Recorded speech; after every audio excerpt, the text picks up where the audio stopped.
Good morning, sir. Good morning. Good morning, sir. Good morning, everyone.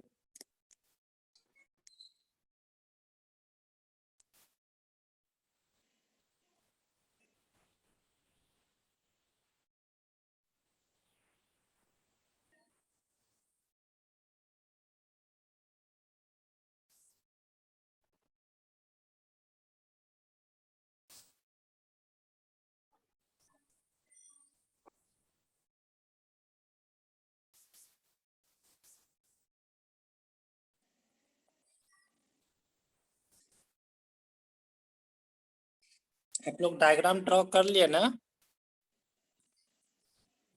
Sir diagram जो था sulphur वाले का। हाँ H2SO4 का जो फॉर्मेशन का था। Yes sir.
जिसने डायग्राम ड्रॉ नहीं किया ड्रॉ कर लो फटाफट।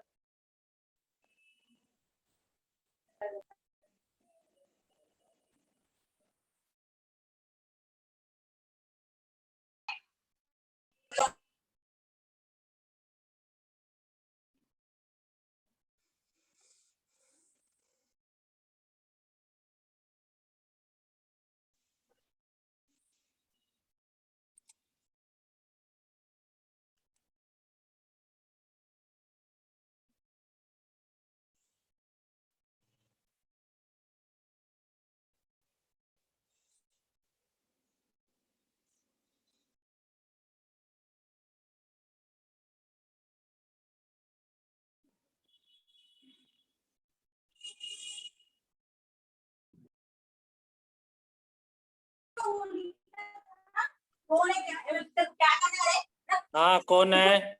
2065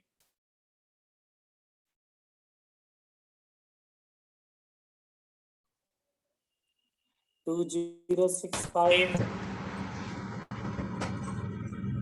2065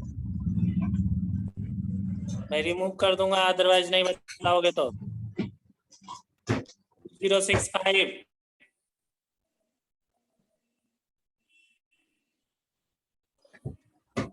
बोल रहा हूँ 2065 अपना नाम बताओगे अदरवाइज मैं रिमूव कर दूंगा।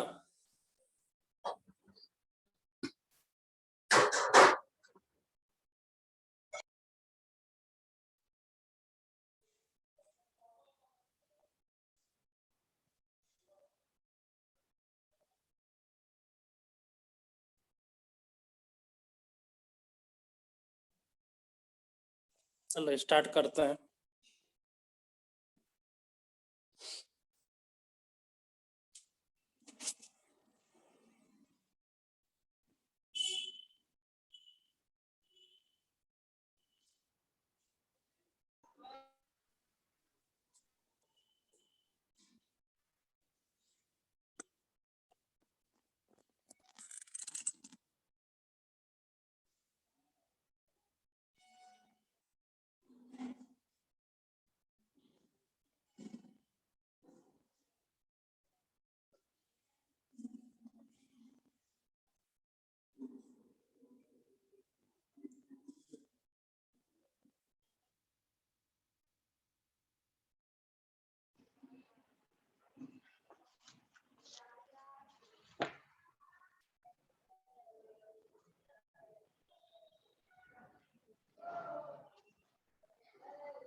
हम लोग प्रिपरेशन का सारे पॉइंट लिख लिए थे। प्रीवियस क्लास में हम लोग प्रिपरेशन के ऑल पॉइंट लिख लिए थे। बताओ बताओ।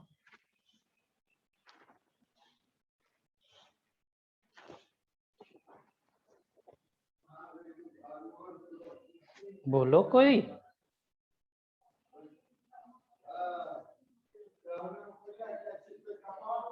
लास्ट पॉइंट क्या लिखे थे प्रिपरेशन का? H2SO4 प्रिपेयर हो गया था, ओलियम प्रिपरेशन हो गया था। हाँ सर।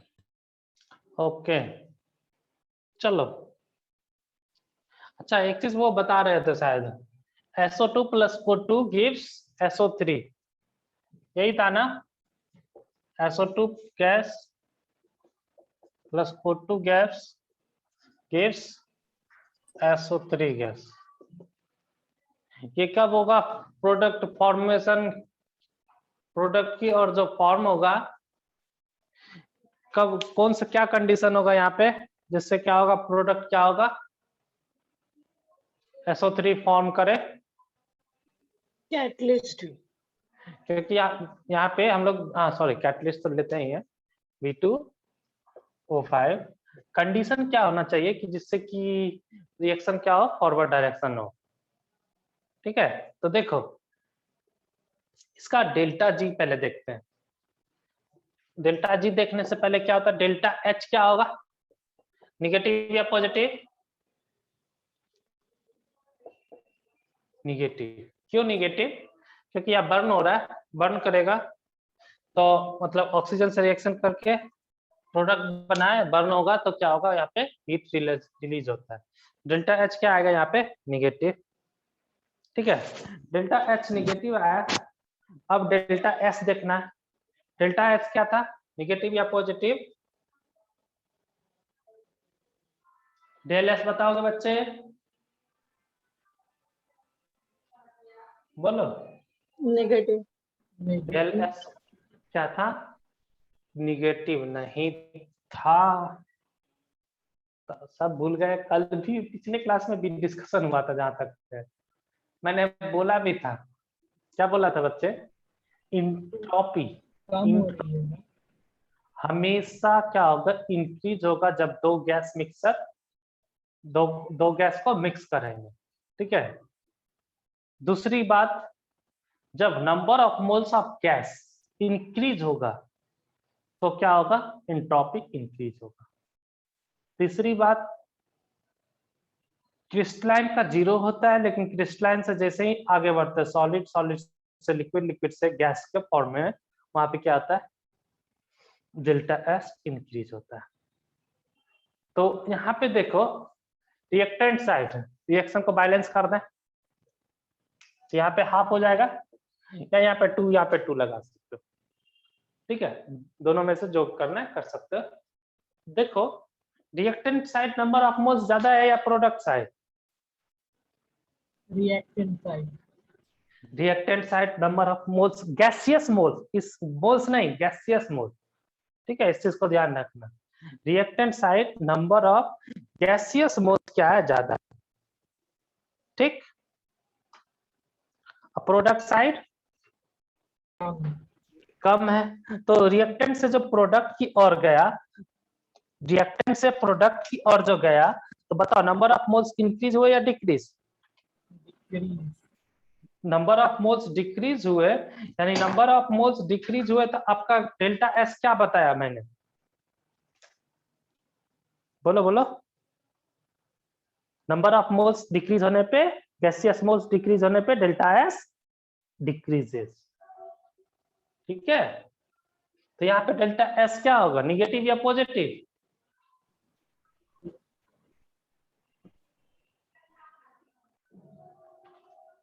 मैसेज में आया निगेटिव। ओके ओके बच्चे, चलो डेल्टा एस क्या आएगा, निगेटिव। ठीक है, डेल्टा एस क्या आएगा यहाँ पे, निगेटिव। ठीक, तो लिख लोगे del H negative, del S negative, तो डेल जी क्या होगा, डेल जी बताओगे?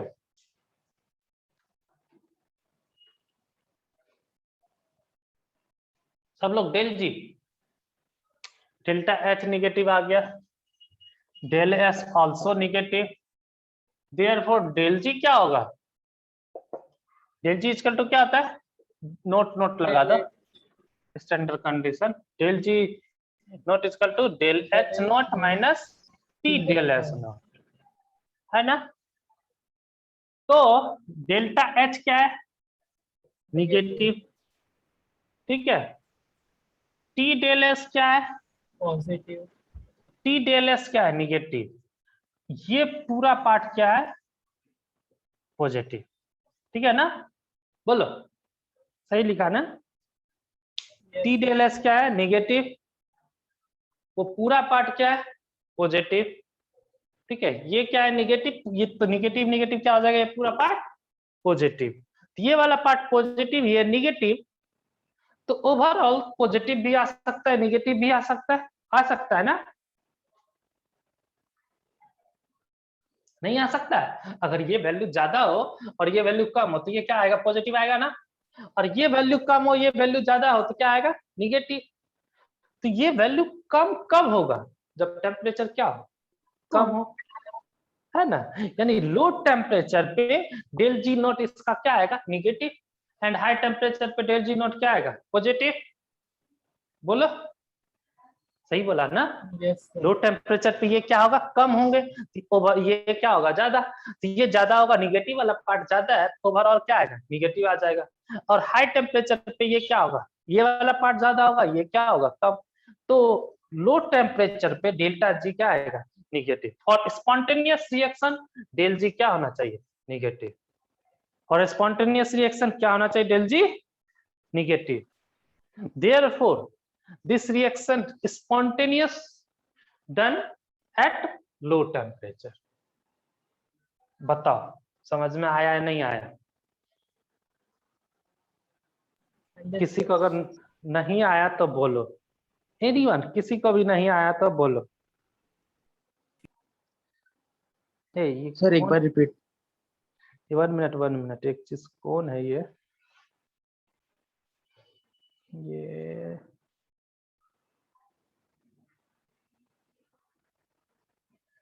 प्रियांशु, तूने कैसा फोटो लगाया रे? तो फोटो को क्यों देख रहे हो? तो सीजे सीधा सीधे आप रखते रहते हैं इस तरह से, क्या करते हो तुम लोग? चलो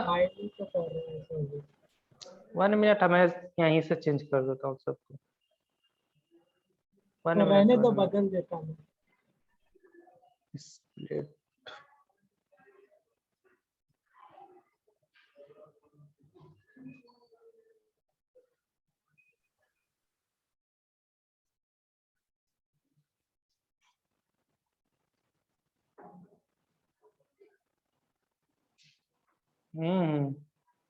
सही बोला हार्दिक।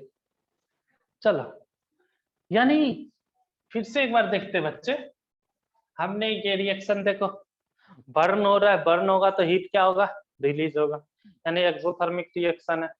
ठीक है, एक्सोथर्मिक रिएक्शन है तो डेल्टा एच क्या हो गया, निगेटिव। ठीक है, डेल्टा एच निगेटिव। अब देखो यहाँ पे नंबर ऑफ मोल्स क्या है, रिएक्टेंट साइड क्या है, ज्यादा है, प्रोडक्ट साइड क्या है, कम। गैसियस मोल्स का, गैसियस का बोल रहा हूँ, ठीक है। नंबर ऑफ स्टोइकोमेट्रिक कोएफिशिएंट जो है, रिएक्टेंट साइड क्या है, गैसियस मॉलिक्यूल्स का ज्यादा है, प्रोडक्ट साइड क्या है, कम। यानी जितना कंज्यूम हुआ उससे फॉर्मेशन क्या हो, उससे कम हो, तो क्या होगा, डेल्टा एस क्या आएगा, निगेटिव, क्योंकि यहाँ पे क्या होगा, डेल्टा एस कम हो जाएंगे, ठीक है। यानी नंबर ऑफ गैसियस मॉलिक्यूल्स क्या हो गया, डिक्रीज, देयरफॉर डेल्टा एस क्या आ गया, निगेटिव। अब del H negative, del S negative, अब हमको देखना है डेल्टा जी, क्योंकि ये रिएक्शन स्पॉन्टेनियस होगा या नॉन स्पॉन्टेनियस, इसको कौन बताएगा, डेल्टा जी बताएगा। यहाँ पे डेल्टा जी हमको निकालना है, delta G not equal to क्या होता है, del H minus T del S. ये वाला पार्ट क्या है, निगेटिव है ना, ये वाला पार्ट क्या है, निगेटिव। ये वाला पार्ट क्या है, टी तो टेम्परेचर पॉजिटिव होता है, डेल्टा एस नॉट क्या होता है, निगेटिव आया, ठीक है। ये निगेटिव इंटू पॉजिटिव क्या हो गया, निगेटिव। अब इसके आगे निगेटिव लगा हुआ है, तो निगेटिव निगेटिव अब क्या हो जाएगा, ये पॉजिटिव। ये निगेटिव पार्ट, ये पॉजिटिव पार्ट, ओवरऑल क्या हो सकता है, निगेटिव भी हो सकता है, पॉजिटिव भी हो सकता है, डिपेंड करता है कि कौन सा वैल्यू ज्यादा है। ये वैल्यू अगर ज्यादा हुआ तो निगेटिव, ये वैल्यू ज्यादा हुआ तो पॉजिटिव।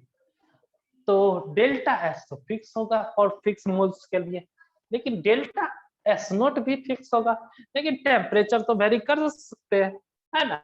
अगर लो टेम्परेचर हो तो ये वाला वैल्यू क्या होगा, कम होगा, यानी लो टेम्परेचर पे ये डेल्टा जी नोट क्या आएगा, निगेटिव।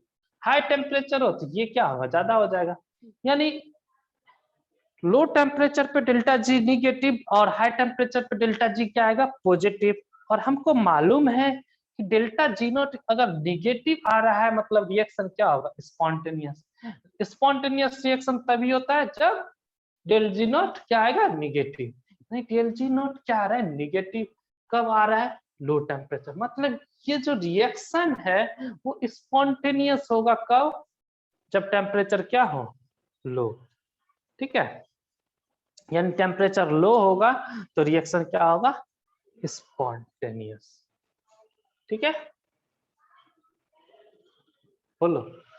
अब एक चीज और देखो, अब लेकिन हम लोग केमिकल काइनेटिक्स पढ़े थे ना, उसमें क्या था, टेम्परेचर अगर इंक्रीज हो रहा था तो रेट क्या हो रहा था, इंक्रीज या डिक्रीज, इंक्रीज। तो यहाँ पे अगर हमने क्या बोला, लो टेम्परेचर मतलब रेट तो क्या होगा, स्लो हो जाएगा ना, बोलो बोलो, है ना। तो हम क्या करेंगे, इसका टेम्परेचर जो रखेंगे वो क्या रखेंगे, इसके वैल्यू से, इसका वैल्यू इससे क्या हो, ये ज्यादा हो, यानी इसका वैल्यू क्या हो, इससे कम हो, उस टेम्परेचर तक रखेंगे, उससे थोड़ा कम रखेंगे, जिससे क्या हो, रिएक्शन क्या हो, फास्ट हो। इसलिए इसका जो रिएक्शन जो होता है वो 700 डिग्री सेल्सियस के अप्रोक्स में हम लोग प्रोडक्शन में इसका टेम्परेचर रखते हैं, ठीक है। तो 700 डिग्री पे क्या होता है, डेल्टा एच क्या होता है, ज्यादा होता है, ठीक है। इसलिए डेल्टा जी क्या आ जाता है, निगेटिव। इसलिए रिएक्शन क्या होता है, स्पॉन्टेनियस। इसलिए थोड़ा टेम्परेचर क्या रखते हैं, ज्यादा, मतलब delta S approx, sorry temperature कितना रखते हैं, अप्रॉक्स 700 डिग्री सेल्सियस। तो आप लोग देखोगे एनसीईआरटी में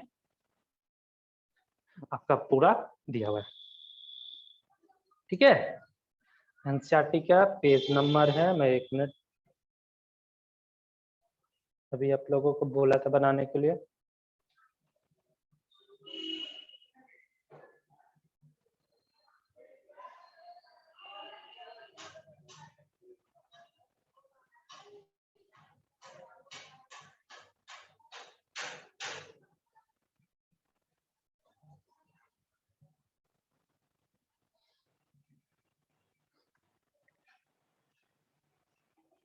चलो हम लोग आपके इसमें प्रॉपर तरीके से के ए का वैल्यू, अच्छा के ए का वैल्यू दिया हुआ, ये प्रॉपर्टीज, हाँ प्रिपरेशन वाले में जस्ट डायग्राम के जस्ट ऊपर दिया हुआ है 720 kelvin. In a practical the plant is operate at a pressure 2 bar and temperature 720 kelvin. अच्छा, अब एक चीज, प्रेशर। प्रेशर क्या होना चाहिए? ज्यादा होना चाहिए, कम होना चाहिए? बताओ। कम प्रेशर, होना चाहिए। प्रेशर क्या होना चाहिए? देखते हैं। लीचेटियर प्रिंसिपल हम लोग पढ़े थे ना बच्चे? लीचेटियर प्रिंसिपल में हम लोग क्या देखते थे कि डेल्टा, उसमें क्या था कि प्रेशर वाले में प्रेशर अगर इंक्रीज कर रहा है तो क्या होगा? वॉल्यूम डिक्रीज, यानी वॉल्यूम डिक्रीज मतलब नंबर ऑफ मोल्स डिक्रीज। जिधर होगा रिएक्शन क्या होगा? उधर जाएगा। तो यहाँ से देखो, नंबर ऑफ मोल्स, प्रेशर अगर इंक्रीज करे तो नंबर ऑफ मोल्स डिक्रीज किधर हो रहा है? इधर ना, क्योंकि इधर 1, इधर 1.5 है। रिएक्शन किधर जाएगा? फॉरवर्ड डायरेक्शन ना। बोलो बोलो। यानी टेम्परेचर इंक्रीज करेंगे तो रिएक्शन किधर जाएगा? Forward direction. ठीक है। क्यों? क्योंकि प्रेशर इंक्रीज करने पे वॉल्यूम क्या होगा? डिक्रीज। वॉल्यूम डिक्रीज मतलब नंबर ऑफ मोल्स, ठीक है, नंबर ऑफ मोल्स क्या होगा? सही है, नंबर ऑफ मोल्स क्या होना चाहिए? Decrease. Number of moles decrease मतलब रिएक्शन किधर जाएगा? इसमें फॉरवर्ड, क्योंकि इधर 1.5, इधर क्या है? 1, तो रिएक्शन किधर जाएगा? Forward direction. ठीक है। यानी pressure increase, sorry, pressure increase किए, रिएक्शन क्या होगा? फेवरेबल कंडीशन, है ना। यानी क्या होना चाहिए? प्रेशर क्या होना चाहिए? हाई, और टेम्परेचर क्या होना चाहिए? मॉडरेट के। तो आपका जो प्रेशर दिया हुआ है, प्लांट का ऑपरेटिंग प्रेशर 2 बार दिया हुआ है, और टेम्परेचर जो दिया हुआ है वो 720 केल्विन। तो ये दोनों पार्ट समझ में आ गया ना? तो आप लोग को थोड़ा सा 15 मिनट का अभी ब्रेक है। 10 में स्टार्ट करेंगे क्लास। 10 में पक्का 100%। ठीक है। तो थोड़ा आप लोग का ब्रेक, मैं लिंक ज्वाइन रखना। एक्चुअल में मुझे अभी थोड़ा, हाँ, थोड़ा सा जस्ट, एक्चुअल में मुझे 10 o'clock होने वाला है। तत्काल टिकट लेना है आप लोग के लिए, ऑफलाइन क्लास का, वहां से स्टार्ट होगा। इसलिए थोड़ा सा मैं 15 मिनट का ब्रेक दे रहा हूँ। 10 में स्टार्ट हो जाएगा। ठीक है। उसके बाद मैं आपको बताता हूँ। ये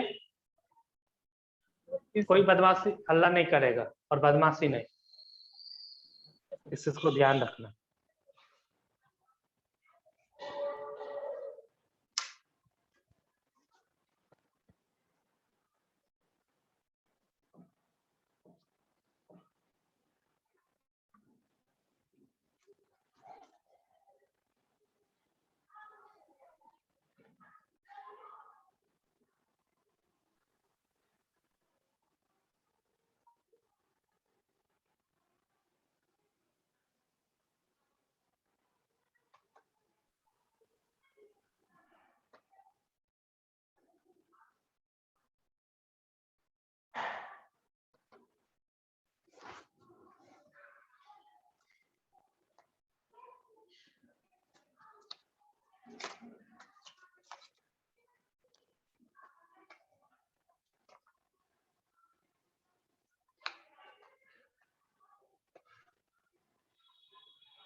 सब लोग आ जाओ, स्टार्ट करते हैं।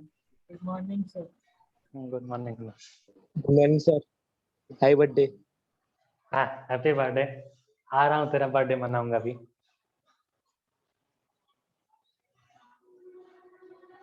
सर टिकट मिली क्या? हाँ,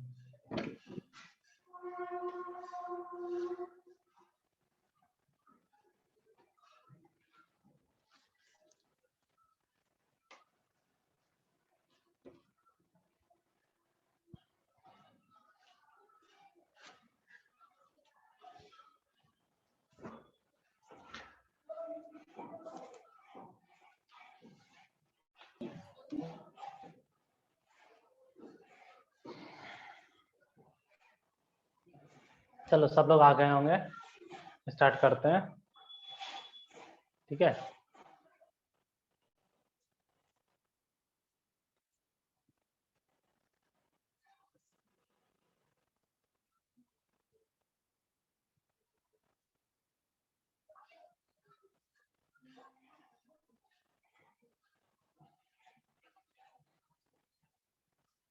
चलो हम लोग क्या देख रहे थे बच्चे? डेल्टा जी आ गया, delta G is equal del H minus T del S. क्या हो गया ये? मतलब क्या हुआ? टेम्परेचर क्या होना चाहिए? मॉडरेट के लगभग, यानी लो टेम्परेचर, और प्रेशर क्या होना चाहिए? हाई, है ना? यानी लो टेम्परेचर हाई टेम्परेचर क्या होगा इसके लिए? फॉर्मेशन ऑफ H2SO4 यानी SO3 क्या है? सुटेबल है। फॉर्मेशन ऑफ SO3 क्या है? सुटेबल। सर टेम्परेचर को एडजस्ट करके रिएक्शन को इक्विलिब्रियम में ला सकते हैं। हाँ बच्चे, टेम्परेचर एडजस्ट करके इक्विलिब्रियम में आ सकता है। ठीक है, अगर हम टेम्परेचर को डेल्टा जी इक्वल टू 0 तक लेकर चले जाए तो वो क्या आ जाएगा? इक्विलिब्रियम में शिफ्ट हो जाएगा। ठीक है, और कुछ?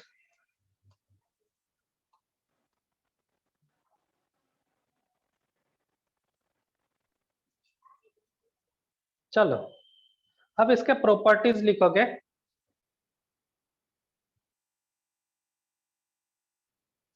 प्रॉपर्टीज लिखोगे,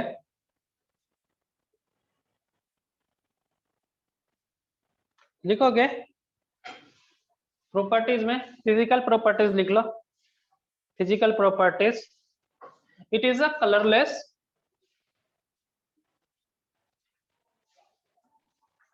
it is colorless oily liquid, it is colorless oily liquid, it is colorless oily liquid, it is colorless oily liquid।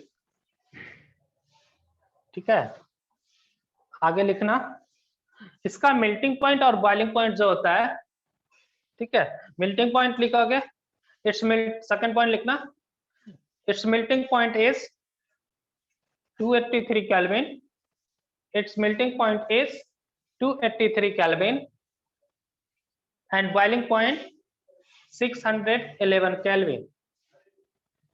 Its melting point is 283 Kelvin and boiling point is 611 Kelvin.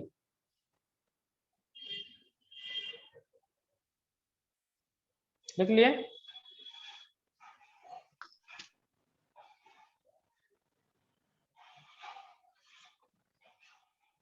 Next लिखोगे। अच्छा एक बात बताओ, room temperature पे क्या होगा ये? Liquid या सॉलिड या गैस? लिक्विड। ऐसे भी हमने ऊपर में लिखवा दिया लिक्विड। और देखो रूम टेम्परेचर कितना होता है? 298 केल्विन ना? बोलो बोलो, है कि नहीं? तो 298 केल्विन क्या होता है? Room temperature. बट इसका मेल्टिंग पॉइंट कितना है? 283 केल्विन। इसलिए ये क्या होगा? सारा का सारा क्या हो जाएगा? मेल्ट होकर के लिक्विड में रहेगा।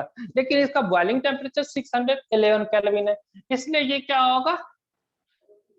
लिक्विड फॉर्म में। यानी बॉइलिंग पॉइंट, बॉइलिंग टेम्परेचर और मेल्टिंग टेम्परेचर के बीच में हम 298 केल्विन क्या आ रहा है? इसके बीच में आ रहा है, इसलिए क्या होगा? Liquid phase. ठीक है, नेक्स्ट लिखोगे, नेक्स्ट में लिखोगे, it is highly corrosive,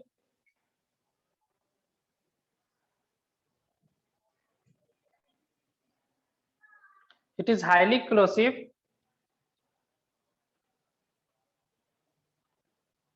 it is highly corrosive and dehydrating agent, it is highly corrosive and dehydrating agent। जैसे हम लोग देखो प्रिपरेशन में ही लिखे थे, कंसंट्रिक H2SO4 लिए थे, वो क्या कर रहा था? वाटर को एब्जॉर्ब कर ले रहा था ना? तो ये क्या होता है? डिहाइड्रेटिंग एजेंट होता है। It is highly corrosive and dehydrating agent. ठीक है, अगर suppose that concentrated H2SO4 1 m H2SO4 अगर आपके हाथ पे अगर एक ड्रॉप गिर गया तो हाथ क्या होगा? उस ड्रॉप जिसके साइज क्या क्या हो जाएगा? होल हो जाएगा उस पूरे हाथ पे। ठीक है, पूरे हैंड में अगर जैसे ये इस पे है, अगर एक ड्रॉप गिर गया तो इधर से उधर ड्रॉप क्या हो जाएगा, पास हो जाएगा, इतना क्रोसिव होते हैं। ठीक है, तो इसलिए ये हाईली क्रोसिव इन नेचर होते हैं। ये क्या होता है, स्किन में बर्न। ऐसे भी एसिड क्या करता है स्किन में, आपके जो स्कूल में होते हैं वो क्या होता है, डाइल्यूटेड फॉर्म में होता है। क्या होता है वो, वेरी डाइल्यूटेड फॉर्म में होता है, स्ट्रॉन्ग कंसंट्रेटेड फॉर्म में नहीं होते हैं वहां पे। ठीक है, इसलिए यहाँ क्यों नहीं होते हैं, क्योंकि इसका एसिडिक नेचर क्या होता है, बहुत ही ज्यादा।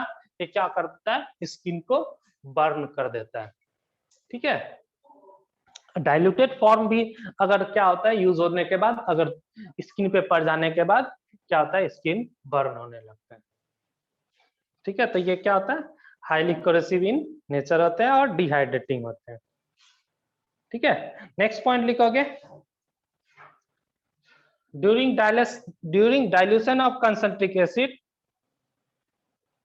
during dilution of concentric acid slowly water is added. During dilution of concentric acid slowly water is added.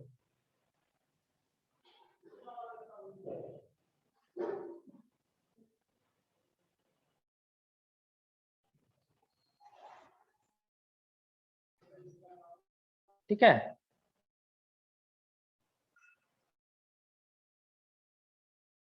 या तो स्लोली काफी स्लोली ऐड करना पड़ेगा, उससे अच्छा है कि हम क्या करें, उसमें स्लोली H2SO4 ही ऐड कर दे, क्योंकि थोड़ा सा भी अमाउंट ऐड करने के बाद, if some amount of water when add in concentric H2SO4 क्या होगा, हीट काफी ज्यादा प्रोड्यूस होगा। ठीक है, तो हम क्या करते हैं, इसमें पहले वाटर ही ले लेते हैं, कितना अमाउंट वाटर ऐड करना था, कितना अमाउंट में, उसमें क्या करते हैं हम लोग, स्लोली H2SO4 क्या करते हैं, ऐड करते हैं, जिससे क्या होगा कि हीट जो प्रोड्यूस होगा वो क्या होगा, इन्वायरमेंट में चला जाएगा। ठीक है, कूल हो जाएंगे।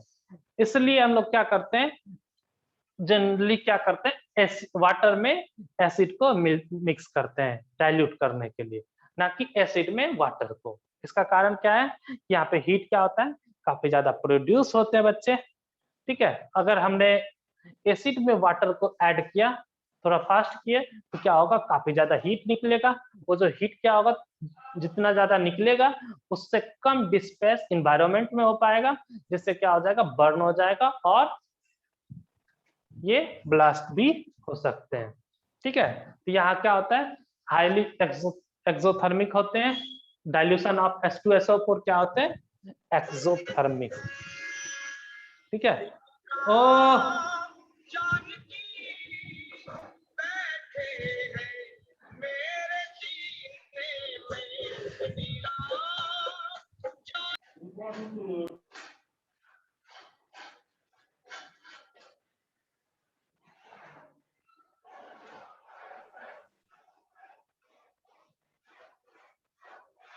बैठते रसीने में। चलो, मैंने क्या बोला कि क्या करते हैं, एसिड। ठीक है, तो क्या लिखा है बच्चे, कोई बताओगे, मैंने अभी क्या लिखा था, During dilution of concentrated acid, slowly acid is added to water. आगे लिखना जनरली, या ऐसे लिख लो, नेक्स्ट लाइन लिख लेना, dilution of H2SO4 is exothermic reaction. Dilution of H2SO4 is exothermic reaction नहीं लिखना, dilution of H2SO4 is exothermic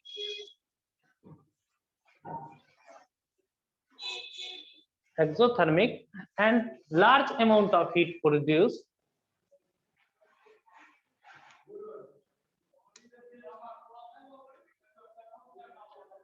large amount of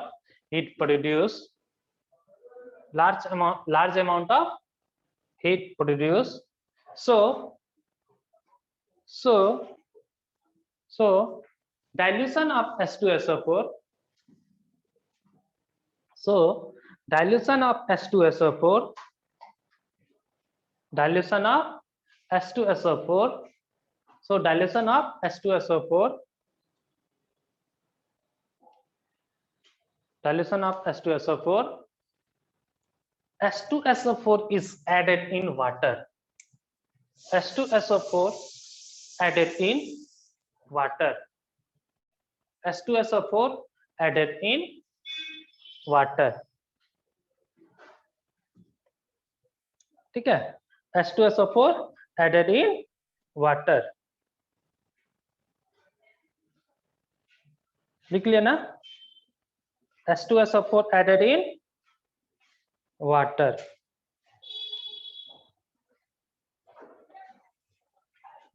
next लिखोगे केमिकल प्रॉपर्टीज, लिख लेते हैं थोड़ा, एक दो पॉइंट.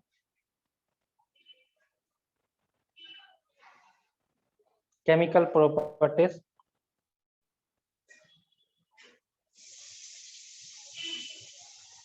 केमिकल प्रॉपर्टीज लिखोगे. फर्स्ट पॉइंट लिखना, its ionisation in water,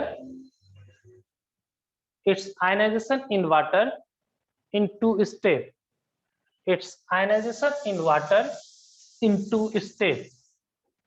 Its ionization in water in two state. Its ionization in water in two state. First लिखना, फर्स्ट स्टेप में H2SO4 H plus plus SSO4 minus. Second step HSO4 minus H plus plus SO4 minus 2.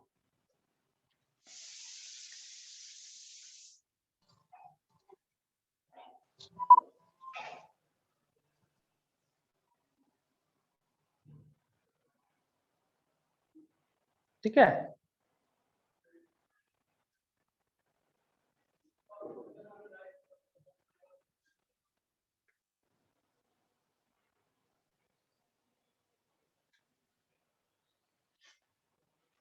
देखो आपके NCERT में page number है 196, the chemical reaction of sulphur, उस वाले में देखो, है ना. तो इसका के इक्विलिब्रियम कितना दिया हुआ है, 10, जो कि क्या है, बहुत हाई है. और इसका के इक्विलिब्रियम क्या है, 1.2 इंटू 10⁻⁻². ठीक है, जो क्या होगा, लो.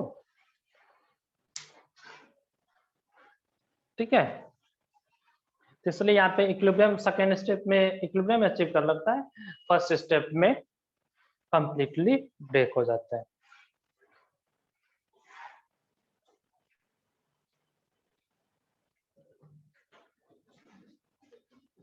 ठीक है, लिख लिया ना. इस वैल्यू को याद करने की जरूरत नहीं है, इस वैल्यू को याद करने की जरूरत नहीं है. नेक्स्ट लिखोगे sulphuric acid form. Next point लिखोगे sulphuric acid form, sulfuric acid form two series of salt. Sulfuric acid form two series of salt. Two series of salt.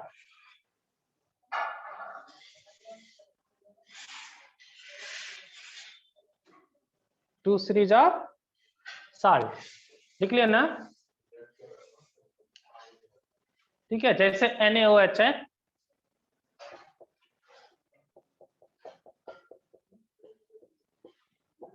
क्या होगा यहाँ पे, NaHSO4 प्लस H2O. दूसरा क्या हो सकता है, NaOH plus Na2SO4 plus H2O. Reaction को बैलेंस कर लो. 2 यहाँ पे क्या लग जाएगा, 2.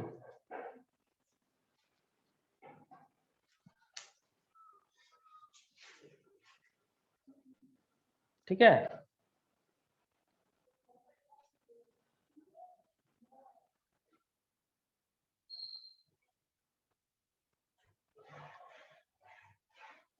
लिख लिया ना?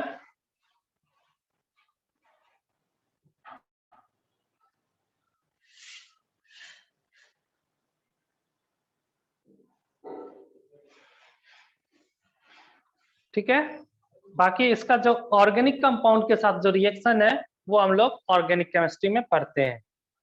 ठीक है, जैसे इसमें आप लोग देखो, इसमें आपका जो दिया हुआ है, next concentrated sulphuric acid is a stronger dehydrating agent.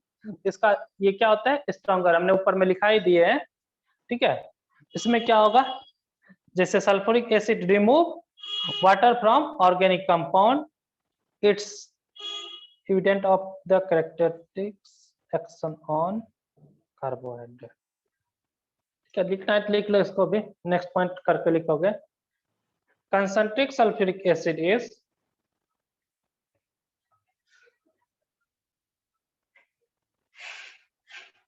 concentric sulfuric acid is a stronger dehydrating agent। Concentric sulfuric acid is a stronger dehydrating agent। It remove water from carbohydrate। It remove water from carbohydrate। Reaction लिख लोगे, C12H22O11 plus H2SO4, या इसके ऊपर लिख लो, balance नहीं करना पड़ेगा। H2SO4, यहाँ पे क्या होगा? Carbon plus H2O, 12 carbon plus 11 H2O। ठीक है, लिख लो।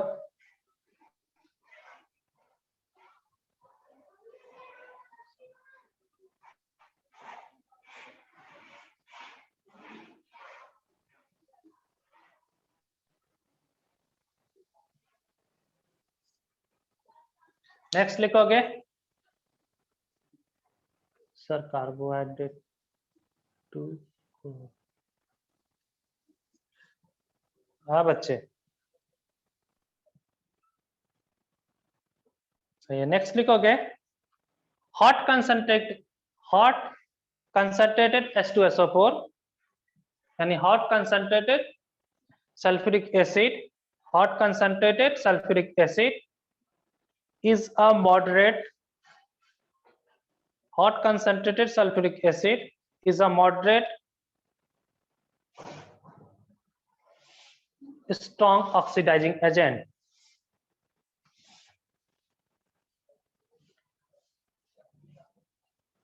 Moderate strong oxidizing agent।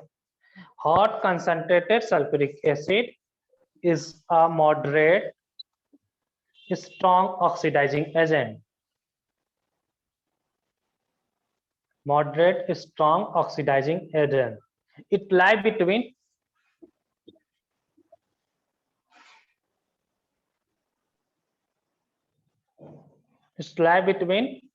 phosphoric acid and nitric acid।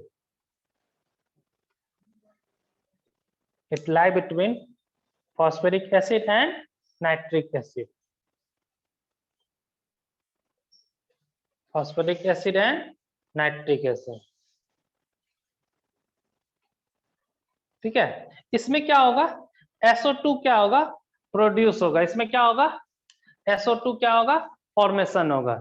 जैसे आपके इसमें एनसीईआरटी में देखोगे रिएक्शन लिखा हुआ है, copper plus H2SO4 gives copper का सल्फेट, मतलब इसको ऑक्सीडाइज कर देगा, Cu+2 में CuSO4 plus SO2 plus H2O। Balance देख लो,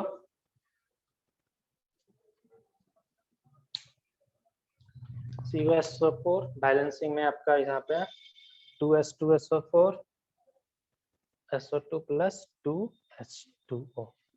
नेक्स्ट रिएक्शन देखो, कार्बन के साथ है, सल्फर के साथ है, सल्फर को भी sulphur plus H2SO4 gives SO2 plus H2O, यही है ना?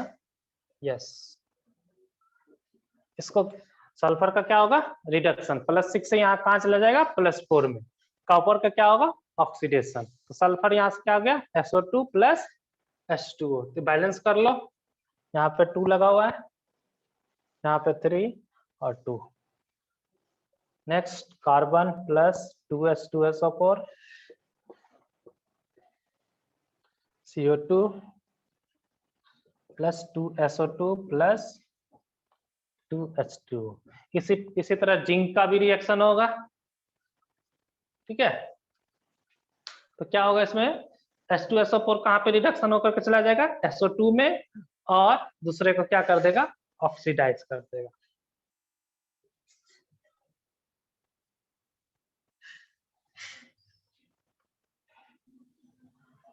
ठीक है, नेक्स्ट लिखोगे,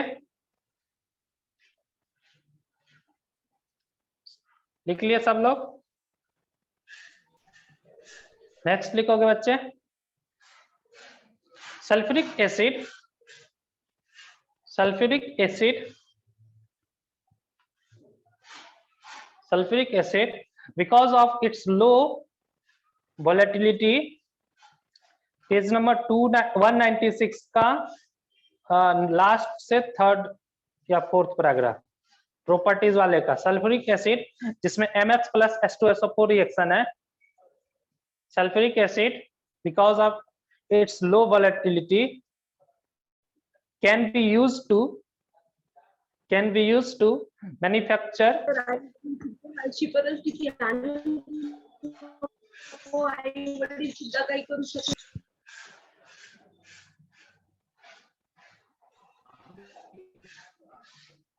कौस्तुभ,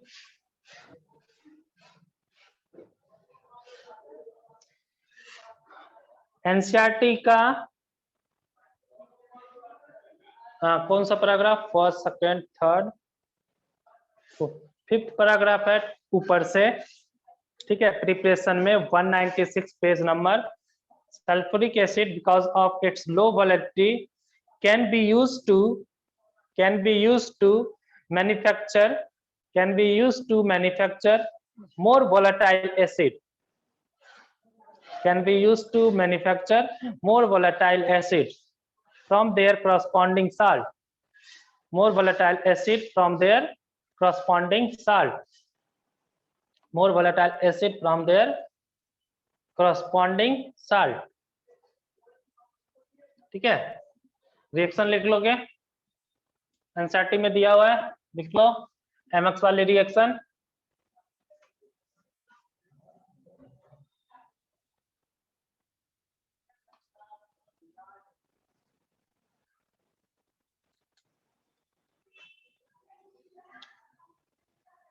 to MX plus H2SO4 gives 2HX plus M2SO4।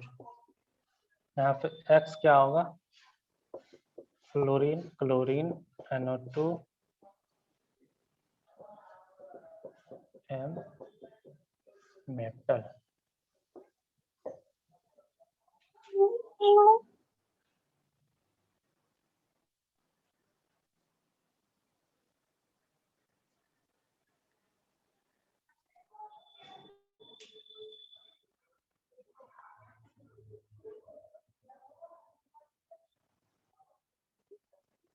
ठीक है, जैसे एग्जांपल में X का स्थान पर क्लोरीन रख दो, क्लोरीन या क्लोरीन कुछ भी रख सकते हो, जैसे CaCl2 है, 2CaCl2 plus H2SO4 gives क्या होगा, 2HCl, 4HCl हो जाएगा। रिएक्शन बैलेंस है क्या, नहीं, यहाँ पे क्या हो जाएगा, 4HCl plus CaSO4। बैलेंस है ना, चेक करो। 4 4 2, नहीं बैलेंस नहीं, एक मिनट, यहाँ पे 2 हटा दो, अब बैलेंस हो गया। 2 Cl 2 Cl 1 Ca Ca H2SO। Yes, reaction क्या हो गया? बैलेंस हो गया। ठीक है, इसके बाद आप लोग H2SO4 का यूजेस लिखोगे। एनसीईआरटी में लास्ट पैराग्राफ में यूजेस इसके दिए हुए हैं। ठीक है, इसके सारे यूज लिख लोगे। इसके बाद हम लोग ग्रुप 17 स्टार्ट करेंगे। ठीक है, इसके बाद हम लोग यूजेस लिख लोगे सब लोग। इसके बाद ग्रुप 17 स्टार्ट होगा, वो भी ऑफलाइन क्लास में। ठीक है, तो आज के लिए हम लोग अब इतना ही।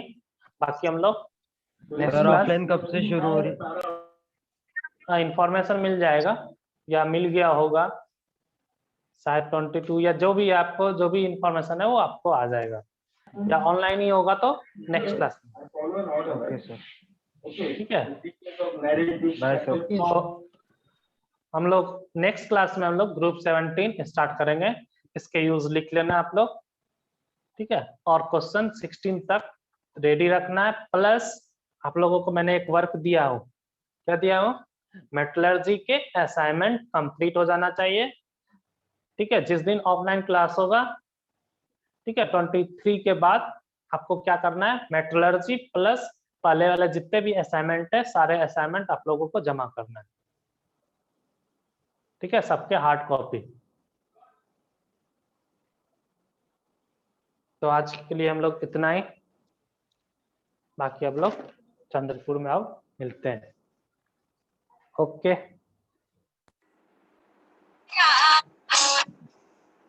बातें मस्ती नहीं।